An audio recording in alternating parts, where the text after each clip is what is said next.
Bienvenue au podcast Astro, Mindset et Développement personnel. Je m'appelle Ambre, fondatrice de Inte-Ipso, et mon but est qu'ensemble on apprenne à se développer, à mieux se connaître soi-même, puis à prendre le contrôle du meilleur atout pour nous aider à améliorer notre vie. Vous l'avez deviné, notre mindset. Donc maintenant, laissez-moi vous montrer que toutes les réponses à vos questions existent déjà Inte-Ipso à l'intérieur de vous. Hello tout le monde! Cette semaine, je vais vous parler des aspects à Vénus, ok, qui montrent nos patterns au niveau relationnel, nos peurs, nos prédispositions. Et puis, c'est préenregistré, sachez-le. Je serai techniquement revenue à Montréal, mais j'aurais passé quand même beaucoup de temps à LA avec mon chéri. Donc, on va se jeter sur les aspects à Vénus. Je trouve que c'est un des sujets les plus intéressants au niveau des aspects. Donc, on va décortiquer ça ensemble. Je vais pas toutes les faire parce que c'est expliqué dans la formation d'astrologie partie 3. Hein? Si jamais vous voulez vraiment approfondir votre connaissance sur les aspects à chaque planète, que ce soit Mercure au niveau de notre communication, Vénus, comment on aime, Soleil, notre identité, comment elle est affectée par rapport aux nuances des planètes, la Lune, nos besoins émotionnels, bref. Tout est expliqué dans la formation partie 3. Puis d'ailleurs, il y avait un rabais récemment, là. Techniquement, il devrait plus avoir lieu, mais pourquoi pas vous essayer, au cas où, dans mes DM, de m'écrire si jamais il a toujours lieu lorsque vous écoutez cet épisode-là, parce que je vous ai donné un petit rabais sur les formations d'astro. En fait, quand même un bon rabais de 25% au besoin. Donc, si jamais la formation partie 3, ça vous intéresse d'apprendre les aspects en profondeur, ça vaudrait la peine de m'écrire. Peut-être que ça ne marchera pas, mais peut-être que oui. Ça dépend si les coupons ont été tous utilisés ou pas. Bref, à suivre. Et d'ailleurs, n'hésitez pas à aller vous abonner sur Insta, vu que c'est là que je poste toujours les offres un peu plus flash. Inte-Ipso sur Instagram, that's the way. Fait que petit récapitulatif, les aspects dans le fond, c'est lorsque une planète est en interaction avec une autre. Puis quand je parle d'interaction, dans le fond, c'est de la distance de degrés. Hein? Le thème astral, c'est 360 degrés.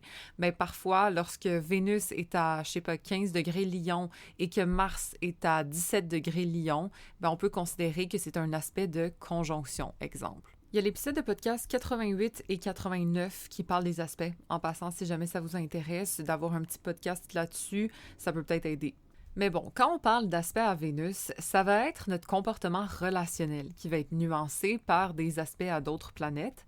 Ça peut être la façon dont on approche la relation, qu'est-ce qui nous fait rester, ce dont on a besoin pour être satisfaite amoureusement, mais aussi qu'est-ce qui peut nous faire, je veux pas dire fuir, mais notre espèce de pattern au niveau des, peut-être des angles morts qu'on a, surtout si c'est des carrés, des oppositions, ce genre de choses. Fait que c'est super intéressant à regarder parce qu'on n'est pas juste notre signe de Vénus. Si jamais il y a des aspects à Vénus chez nous, elle va être nuancée. C'est comme si, OK, ma Vénus en balance, pour moi, c'est une petite tarte aux pommes, mais toutes les planètes en carré que j'ai en Capricorne, ça vient rajouter une espèce de... Qu'est-ce que ça pourrait être? Une tarte aux pommes, mais comme dans le frigo, genre. Ça la refroidit. Je niaise. Ça pourrait être aussi de la crème chantilly parce que c'est Neptune qui est en carré à Vénus pour moi. Fait que ça vient comme me rendre plus douce, plus crémeuse en mode genre je coule pour les autres, je me sacrifie pour les autres. Tellement des mauvais exemples, my bad. Bref, tout ça pour dire que les aspects, c'est comme de la nuance, ok? C'est un petit saupoudré de quelque chose de plus par rapport à notre Vénus de base. Donc, ça vaut la peine d'approfondir puis de regarder ça dans notre thème. Allez sortir votre thème astral et cliquez sur Vénus ou regardez comme une liste d'aspects à Vénus pour voir c'est quoi les planètes qui sont en lien. Moi, je favorise les conjonctions, les carrés, les oppositions surtout, mais évidemment, trigone, sextile, on va les prendre en compte aussi, quinconce aussi. Mais bon, les plus forts, je vous dirais carré, opposition, conjonction. Parce que les autres, ça va nuancer, mais d'une façon parfois plus douce. Exemple, Vénus trigone Pluton va, oui, peut-être être un peu intense, un peu obsessionnel, d'une façon plus contrôlée et harmonieuse malgré tout, que quelqu'un qui a Vénus conjoint Pluton, qui va être beaucoup plus intense, beaucoup plus obsessionnel que la personne qui a Vénus trigone Pluton. Fait que c'est pour ça que ça vaut la peine de regarder carré, conjonction, opposition, selon moi. Et d'ailleurs, c'est ce dont je parle dans la formation d'astro. On touche pas vraiment au sextile, au trigone, parce que... Bon, bref. Dans la partie 1, il me semble que je vous donne un cheat sheet pour vous expliquer un peu les dynamiques puis faire ça d'une façon plus simple, plus facile. Mais pour ce qui est des aspects vraiment marquants dans la personnalité de quelqu'un, je trouve que c'est souvent les conjonctions, les carrés et les oppositions qui marquent le plus. Donc, c'est eux que je favorise personnellement, puis c'est eux qu'on va regarder aujourd'hui. Donc, si on regarde Vénus aspectée à Mars, qu'est-ce que ça va donner? Déjà, Mars représente la guerre, OK? En astro, bon, ça peut être la réactivité, la passion, la motivation, etc. Mais reste que c'est comme si amour et haine étaient à la même place, techniquement. Amour et passion, amour et motivation, amour et réactivité. En gros, c'est du fire, OK? C'est pas quelque chose qui est doux, qui est léger, c'est quelque chose qui est intense et passionné d'habitude. Donc, on va interpréter l'amour comme un roller coaster. D'habitude, on veut des relations qui viennent nous chercher, qui allument notre feu intérieur. On n'aime pas ça des choses qui sont trop stagnantes ou qui sont trop comme routinières. On a besoin de spice things up. Souvent, ça vient dans le thème d'enfants qui ont vu des parents en chicane, OK? Ou en tension, des fois même juste des parents séparés, hein? Où est-ce qu'il y a comme une espèce de dynamique de amour et haine, amour et guerre. Bref, c'est pas juste harmonieux puis sweet. Il y a comme, voilà, de la tension et de la réactivité là-dedans. C'est pas toujours le cas, mais je vous dirais que c'est très, très, très souvent le cas d'enfants qui ont absorbé des parents qui étaient tendus l'un envers l'autre. Ça peut être aussi une grosse tension sexuelle entre les parents, ça peut simplement être ça, mais j'ai plus remarqué l'inverse. Sinon, ça peut être dans le thème d'enfants qui, je sais pas, ont eu une mère qui était peut-être un peu contre les hommes ou un père qui était anti-féministe. Tu sais, ce genre de choses où est-ce que l'homme et la femme sont en disparité, sont comme en carré, littéralement, dans l'angle mort de l'un de l'autre. Ou quand c'est en conjonction, un à côté de l'autre, c'est comme on mélange les deux. Fait que l'amour et la réactivité sont ensemble. Et des fois, ça crée un espèce de petit pattern de tension, de conflit au niveau relationnel. Soit soi-même, on va être un petit peu conflictuel, ou soit on va aller chercher les partenaires qui sont conflictuels parce que dans le fond, on assimile que c'est ça la norme, c'est ça qui est normal en amour. Puis en passant, c'est pas mauvais non plus. Là, je vous donne worst case scenario. Sinon, dans le bon côté, ce qui est le fun, c'est que c'est des gens qui sont super protecteurs, qui sont capables de se battre pour les gens qui aiment. Hein? Quand Mars, la réactivité et justement la guerre, est proche de Vénus, l'amour, ben on est capable d'aller en guerre pour les gens qu'on aime. Ou d'être en guerre contre les gens qu'on aime aussi, OK? C'est pour ça qu'il y a quand même une différence, puis le libre arbitre prime. Mais je connais des gens extrêmement protecteurs qui ont ce placement-là, qui sont vraiment prêts à tout faire pour les gens qui aiment. C'est juste que ça va pas être complètement dans l'harmonie, OK? Des fois, oui, on va être un peu frustré, peut-être que notre partenaire va nous faire chier, on va réagir, tu sais. On n'a pas tendance à ravaler en amour. Au contraire, on a tendance à extérioriser un petit peu soit nos frustrations ou soit notre motivation, notre énergie avec notre partenaire, mais on peut confondre intensité et amour parfois, OK? Être dans une relation qui est trop calme, qui est trop tiède, qui est trop genre routinière, ça se peut que ça nous dérange. Parce que l'amour, pour nous, c'est des montagnes russes, c'est de la passion, c'est de la tension, c'est de l'action. Fait que juste d'être dans quelque chose de stable, d'harmonieux puis de respectueux, on dirait qu'il manque quelque chose.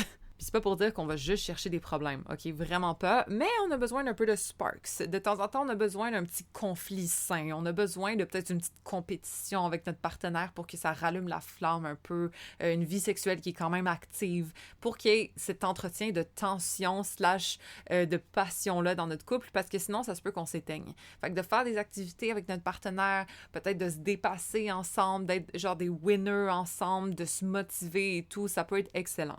Fait que nos besoins vont être dans la passion, dans l'excitation, dans l'énergie, le dépassement de soi, le désir aussi très fort, l'intensité, mais quand même de faire attention que le conflit n'égale pas de la passion. Il faut aller chercher une passion qui est saine, OK, dans ce cas-ci, parce que nos patterns relationnels peuvent être d'aller chercher des conflits malsains, exemple des gens qui sont un peu imprévisibles ou des gens un peu comme oppressants ou peut-être des gens qu'on va piler par-dessus parce qu'on a besoin de cette dominance-là, OK, des fois ça peut arriver. Fait qu'aimer avec cœur, avec passion, avec intensité, se dépasser ensemble, c'est ce qui est recommandé pour les gens qui ont des aspects avec Vénus et Mars ensemble. On ne va pas regarder tous les aspects, évidemment, parce que tout est dans la formation, on s'entend, mais là, j'aimerais ça qu'on parle à Vénus en aspect à Saturne. Donc ça, c'est un aspect que j'ai parlé quand même beaucoup de fois dans mes podcasts. D'ailleurs, j'attire beaucoup de clientes qui ont ce placement-là parce que j'ai l'impression que c'est un peu le thème comme que moi je vis, même si c'est pas exactement ça mon placement. Bon, placement Capri, carré, Vénus en balance et tout, ça me fait penser un petit peu à Vénus-Saturne et bizarrement, c'est beaucoup, voilà, la clientèle que j'attire, c'est pas pour rien. Mais c'est un de mes placements préférés personnellement parce que c'est de maîtriser l'amour, OK? On s'entend que Vénus ici, elle est nuancée de Saturne, planète de responsabilité, planète d'effort, planète de leçon.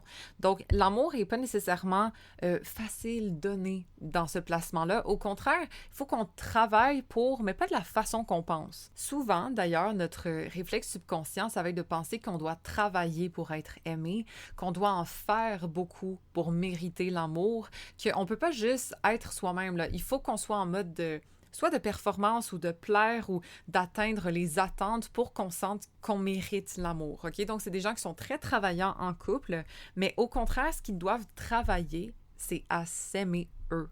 Fait qu'au lieu de travailler à ce que l'autre nous aime, c'est vraiment de miser sur soi dans ce contexte-ci et de travailler son estime qui va être recommandée. En fait, souvent, ça vient d'un amour conditionnel, hein? Un amour où est-ce que, je sais pas, le père était peut-être moins disponible, que ce soit physiquement comme il travaillait beaucoup, ou que ce soit au niveau émotionnel, affectueux, où est-ce qu'il était un peu distant ou maladroit avec ça. Et donc, on a senti qu'on devait faire des choses ou mériter l'amour de papa, hein. Je parle de papa parce que c'est souvent ça dans le thème d'une femme, du moins. Lorsque Vénus et Saturne sont en aspect, c'est souvent l'amour du père qui a été un petit peu manquant. Puis quand je dis manquant, c'est simplement on l'a perçu comme étant manquant. Fait que ça veut pas dire qu'il nous aimait pas, on s'entend, mais peut-être qu'on l'a pas assez ressenti. Ou peut-être qu'on sentait que, justement, fallait faire des choses pour mériter l'attention ou l'affection de notre père. Fait que soit on va avoir tendance à avoir de la retenue en couple, OK, d'avoir beaucoup d'attentes justement au niveau relationnel, que l'autre se prouve un petit peu parce qu'on est sur la réserve, parce que justement l'amour n'est pas free-flowing, OK? Mais je trouve que dans la majorité des cas, c'est des gens qui vont en faire trop en couple, qui vont être trop fiables, qui vont trop en donner, qui vont s'oublier dans leur rôle de blonde ou de conjointe ou peu importe. Ils vont peut-être négliger leur amour-propre, leur estime pour être fiables et remplir leurs obligations au niveau de l'amour. Donc, les besoins ici, c'est d'être valorisé pour qu'est-ce qu'on est, pas pour qu'est-ce qu'on donne, puis d'être rassuré que la personne, elle est là, elle est investie autant que soi, c'est ça qui fait se sentir bien, d'être avec quelqu'un qui est notre pilier. Comme ça, nous aussi, on l'est, évidemment, mais ça fait du bien de l'avoir en retour, pas juste de tout tenir toute seule. Fait que ce qui est à travailler ici, c'est d'apprendre à recevoir sans culpabilité, OK? De se permettre la tendresse, la douceur, d'être capable de juste être bien puis d'être aimé pour qui l'on est. Puis encore une fois, pas qu'est-ce qu'on fait. J'en parle tout le temps, mais c'est parce que c'est ça, ce placement-là. Fait que de se déconditionner du fait qu'on pense qu'on doit mériter l'amour, de se sentir redevable si jamais quelqu'un fait quelque chose pour nous, puis d'apprendre à accepter et à recevoir de la douceur, de la tendresse des autres et de soi. Les aspects à Vénus et Uranus, je trouve qu'ils sont super intéressants parce que c'est de l'amour libre.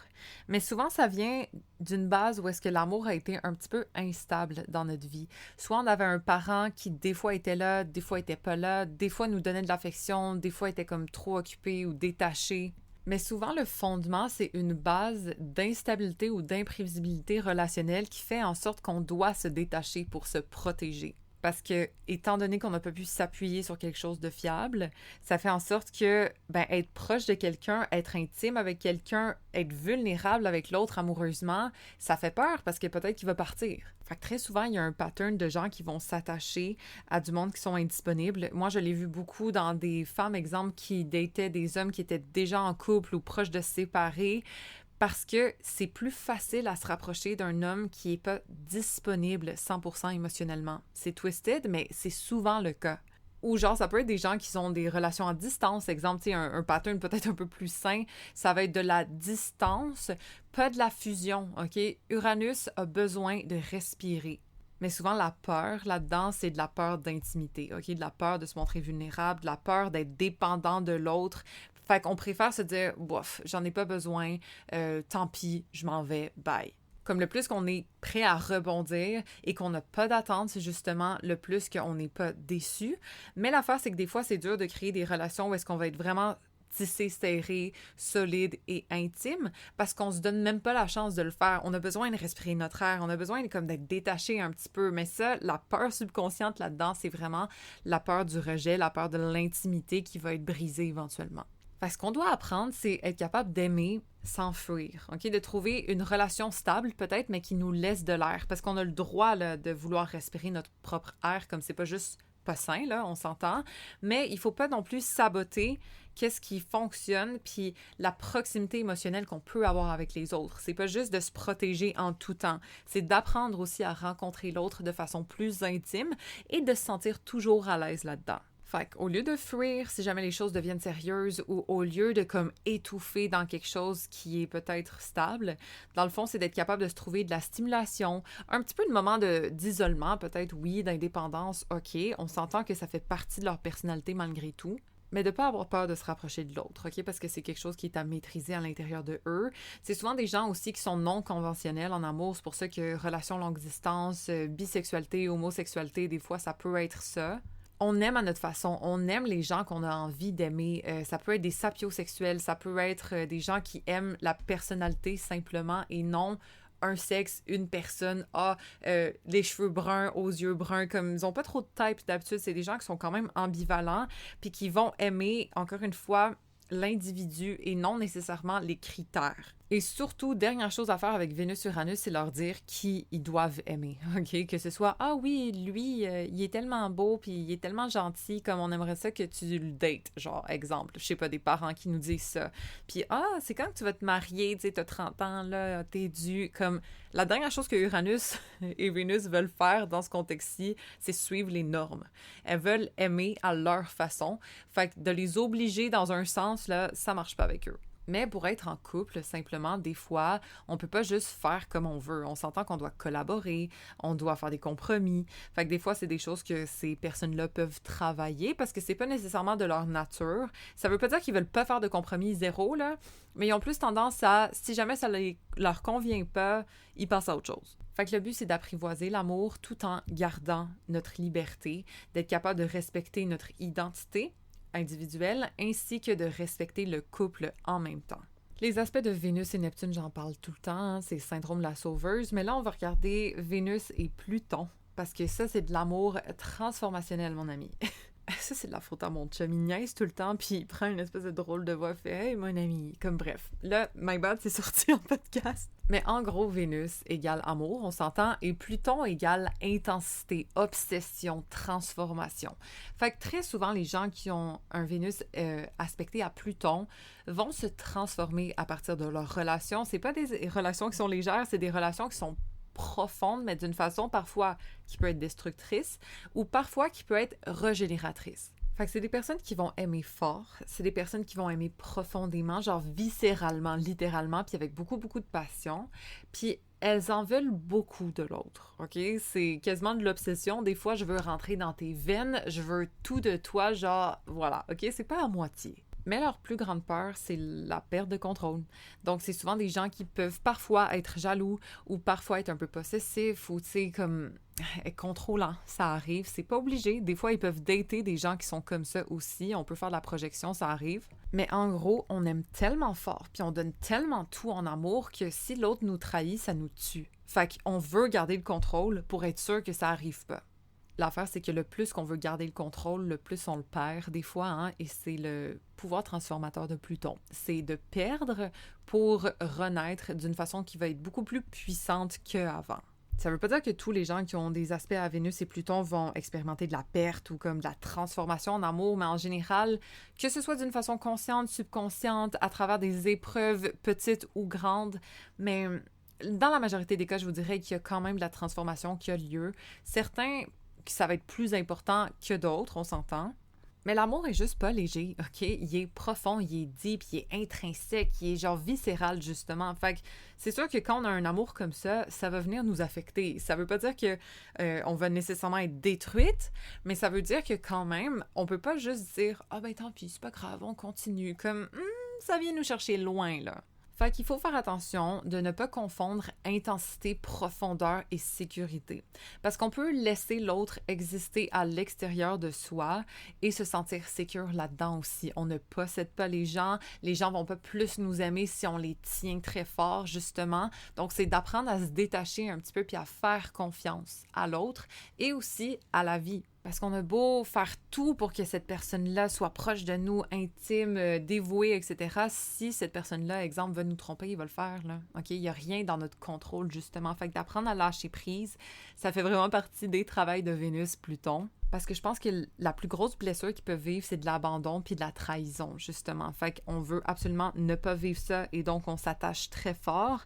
Mais parfois, la solution, en fait, c'est de lâcher prise. Ce qui est le fun, par exemple, c'est que oui, on peut vivre des situations qui sont transformatrices en amour, mais justement, l'amour est un canal de transformation profond dans notre vie. Fait que même si c'est à travers des obstacles, on en renaît d'une façon qui est impressionnante. Fait que c'est vraiment des gens qui vont évoluer énormément à travers leurs relations. Faut juste qu'ils apprennent l'équilibre, on va dire, chose qui n'est pas nécessairement de leur nature. Et c'est pas facile. Moi, je suis Scorpion de base et je trouve pas ça nécessairement évident, tout ce dont je viens de parler, là, parce que bon, ça touche un petit peu. Même si j'ai pas d'aspect Vénus-Pluton, je reste Scorpion, right? Fait que je peux relate un peu. Je pense que ça va être important pour elle de trouver un partenaire qui est intense comme elle, ou du moins qui honore leur intensité. Pas obligé d'être de la même façon, parce que des fois, ça peut tomber dans le toxique aussi, là, on s'entend. Mais reste que leur besoin, c'est de la profondeur. Fait que si jamais ils sont avec des gens qui sont dans une zone grise, exemple, ça marchera pas. Ils ont besoin de 0 ou 100. Ils aiment pas à moitié. Fait que je pense de l'engagement sincère, du all-in, c'est nécessaire pour eux, peut-être pas à leur niveau d'intensité, parce que c'est pas tout le monde qui est comme ça, mais quand même d'avoir de la certitude et d'être rassuré, je vous dirais, c'est sûr que ça fait du bien pour ces personnes-là. Et ils ont besoin de proximité émotionnelle, de proximité au niveau de l'intimité, que ce soit mentale, physique ou émotionnelle, justement. Fait que ça peut pas être des relations de surface, OK? Ça va pas marcher avec des Vénus-Pluton et c'est bon de le savoir. Fait que pas obligé de se trouver quelqu'un d'aussi freaking obsessionnel que soi, même si ça aide. Moi, je vous dirais que mon chum et moi, on est pas mal les deux de même. Mais au minimum, quelqu'un qui respecte votre intensité puis qui la juge pas, OK? Quelqu'un qui a besoin d'air, qui a besoin de respirer, qui a besoin de, comme, être libre. Je sais pas à quel point ça marche quand on a Vénus-Pluton dans notre thème en aspect. Parce qu'il y a ce besoin de, voilà, de fusion, de vraiment, on se possède l'un l'autre et tout. Est-ce que c'est sain? Je sais pas. Mais c'est plus facile à vivre lorsque les deux, on est sur la même longueur d'onde, on s'entend. Fait que si jamais vous rencontrez quelqu'un qui est très libre puis qui veut pas se faire étouffer, probablement que ça fait partie de vos étapes de transformation, mes Vénus-Pluton. Donc, enjoy the ride! Bon, fait que là, on n'a pas parlé de Neptune, on n'a pas parlé de Jupiter, on n'a pas parlé de Mercure, on n'a pas parlé de la Lune, de Soleil, tout ça. Mais ça se trouve dans la formation d'astrologie partie 3. Fait que si jamais ça vous intéresse d'en apprendre plus puis d'aller plus en profondeur, même avec les placements dont je vous ai parlé, là, de Pluton, de Saturne et de Mars, tout se trouve dans la partie 3 en particulier et vous avez tous les aspects à toutes les planètes. Fait que si vous voulez comprendre les patterns, là, par rapport à n'importe quoi, là on a parlé de l'amour, mais ça peut être par rapport à la prise d'action, ça peut être par rapport à la communication, à l'identité, aux besoins, bref, vous comprenez. Tout se trouve dans la partie 3. Moi, je trouve que c'est celle qui vaut le plus la peine, personnellement, parce que vous savez à quel point les aspects, c'est genre la clé pour maîtriser l'astro. On a beau comprendre les planètes en signe, c'est bien beau, mais honnêtement, quand on rentre dans les aspects, c'est là que tout débloque, je trouve. C'est là qu'on peut faire des analyses vraiment freaking on point, puis se comprendre d'une façon que on n'était pas allé jusque-là avant. Moi, quand j'ai compris mon Vénus carré Neptune, j'étais genre mind blown. Niveau dévotion, sacrifice, etc. Comme je le savais que j'étais de même, mais quand j'ai compris à quel point j'étais ça, puis d'où ça venait, j'étais genre, it all makes sense now. Pour vrai, ça aide au niveau de l'introspection, parce qu'au lieu de se poser des questions de pourquoi je suis de même, puis pourquoi je répète ces patterns-là, mais quand t'en prends conscience, tu le lis, tu l'écoutes, la vidéo, tu comprends pourquoi t'es comme ça.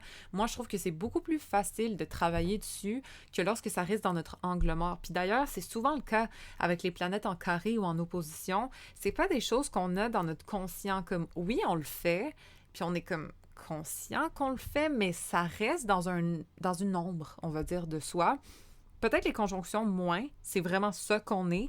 Mais quand c'est en carré, quand c'est en opposition, honnêtement, c'est pas des choses qui nous viennent d'une façon super claire. On sait qui on est, on s'entend là, mais malgré tout, d'avoir quelqu'un qui illumine un peu nos parts d'ombre ou illumine nos angles morts littéralement, mais ça nous aide à voir plus clair sur soi.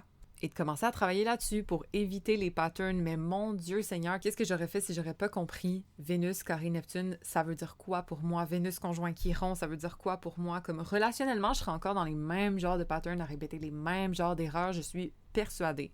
Puis c'est pour ça que l'astro, c'est selon moi l'outil numéro 1 de connaissance de soi. Comme on s'entend là, je sais que je suis biaisée, mais il n'y a pas de meilleure façon de se comprendre, de comprendre notre manuel d'instruction, littéralement, de comment on est censé fonctionner au meilleur de notre potentiel que de l'astrologie. OK? Comme, I won't shut up about it. Si jamais vous voulez vous développer en psychologie, si jamais vous voulez vous développer juste en introspection, puis de mieux comprendre aussi relationnellement les autres, get on it, parce que comme il n'y a pas de meilleur cheat code, pour vrai. Fait que ce soit formation intégrale, devenir astrologue, ou que ce soit formation partie 3, whatever it is, écrivez-moi un DM si jamais ça vous tente. On peut toujours voir comment on peut s'arranger. Techniquement, je pense que le rabais va déjà être fini à suivre. Mais bon, si on peut juste résumer un peu l'épisode, de se dire aussi qu'il n'y a pas de Vénus qui est parfaite. Hein? Même si Vénus est super bien aspectée dans notre thème astral, ça ne veut pas dire nécessairement que on est plus chanceux que quelqu'un d'autre en amour. Peut-être que oui, peut-être que non, parce que bien sûr, il y a des gens qui peuvent prendre les beaux aspects pour acquis, c'est connu, OK? Moi, j'ai vu des gens avec un thème astral vraiment immaculé, comme tout est en trigone, tout est en sextile, OK? J'en ai quelques-unes comme ça, et puis leur vie est nice, mais elle n'est pas extraordinaire nécessairement, tu sais, ça veut pas dire, oh mon Dieu, succès relationnel, tu sais, j'en ai des femmes qui sont célibataires que Vénus est super bien aspectée dans leur thème pourtant. Fait que ça garantit pas le succès nécessairement. C'est juste que peut-être certains ont un rapport plus naturellement sain, on va dire, à l'amour. Peut-être que c'est quelque chose qu'ils ont maîtrisé dans une ancienne vie puis qu'il y a moins de travail à faire dans celle-ci. Mais ça veut pas dire que si notre Vénus est mal aspectée, que nos relations vont mal se passer. Peut-être au début dans notre vie, peut-être pas pantoute, mais dans le fond, le but, c'est de la maîtrise. Le but, c'est de travailler sur soi d'une façon qu'on va finir par maîtriser ce placement-là, puis entre autres, dans notre cas, disons, Vénus. Je pense que c'est mon plus gros flex, personnellement. J'ai tellement souffert en amour, mais je suis tellement en paix présentement à cause, entre autres, du travail que j'ai fait. J'ai l'impression que, preuve humaine, que Vénus peut bien se sentir, même quand elle est très, très, très challengée dans un thème astral. Faut juste pas la prendre pour acquis, puis pas juste fonctionner en automatisme, parce que si on est dans ces patterns-là, nécessairement, on va juste reproduire ce qu'on connaît, right? Mais moindrement qu'on travaille sur soi, moindrement qu'on connaît c'est quoi nos faiblesses, mais c'est alors qu'on peut prendre les bonnes actions puis savoir c'est quoi nos points faibles justement puis en être consciente pour les éviter parce que souvent, OK, on peut blâmer les autres que lui c'est un pervers narcissique, lui c'était ci, mais c'est quoi nos red flags?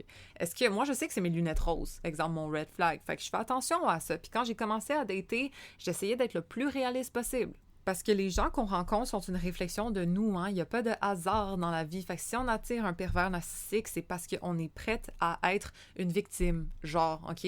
On est réceptive à trop s'oublier, à se dévouer pour l'autre, à piler sur notre estime pour satisfaire quelqu'un d'autre. Tiens, on est un perfect match, dans le fond. Fait que c'est un peu rough des fois à entendre, là, mais c'est vrai, souvent, ce qu'on vibre, on l'attire. Fait que si on vibre vraiment d'une façon saine, croyez-moi qu'on va attirer quelqu'un qui est moindrement sain à notre niveau. On n'est tous pas parfaits, on s'entend, là, mais moi, j'ai remarqué une énorme différence de mon progrès par rapport aux hommes que j'attirais dans mon quotidien. C'était vraiment pas la même vibe qu'avant. C'était vraiment pas des gens à sauver nécessairement. C'était pas des gens qui étaient brisés ou problématiques. C'était des gens plus complets, plus travaillés, plus raffinés au niveau de leur énergie. Fait que je vous le dis, le travail, ça porte fruit, OK? Et justement, les outils, d'ailleurs, que j'ai utilisés personnellement sont dans la diète mentale, vous le savez, là, je le répète souvent. Mais si ça vous tente de faire du vrai travail au niveau de votre identité, au niveau de votre self-concept, au niveau de votre approche relationnelle, on en parle dans la diète, il y a des reprogrammations là-dessus, des affirmations, des EFT, des capsules, des podcasts, comme on a vraiment du stock au niveau relationnel, si jamais c'est ça votre bobo. Mais sachez que, encore une fois, il n'y a pas de bonne ou de mauvaise Vénus. C'est pas parce qu'elle est challengée dans notre thème que notre vie relationnelle va être poche. Au contraire, il y a encore plus d'évolution possible lorsqu'elle est challengée. Puis lorsqu'elle est bien aspectée, bien pourquoi pas capitaliser sur ces beaux aspects déjà, OK? On peut tous s'en sortir gagnants. Donc, j'espère que vous avez aimé cet épisode. D'ailleurs, n'hésitez pas à l'envoyer à des personnes que vous connaissez, peut-être avec ces aspects-là, ou des personnes qui aimeraient ça apprendre l'astro, comprendre un petit peu plus les aspects, peut-être. J'ai hâte de vous reparler en live, en passant. Ça fait un bout. Moi, souvent, j'enregistre mes épisodes de podcast selon mon mood, selon ma vibe du moment. Là, c'est préenregistré, mais bon, j'ai hâte de vous faire un recap, peut-être de mon voyage, éventuellement, etc. On en reparlera. Mais merci pour votre écoute et on se rejoint la semaine prochaine. Rappelez-vous que toutes les réponses existent déjà in the ipso à l'intérieur de vous.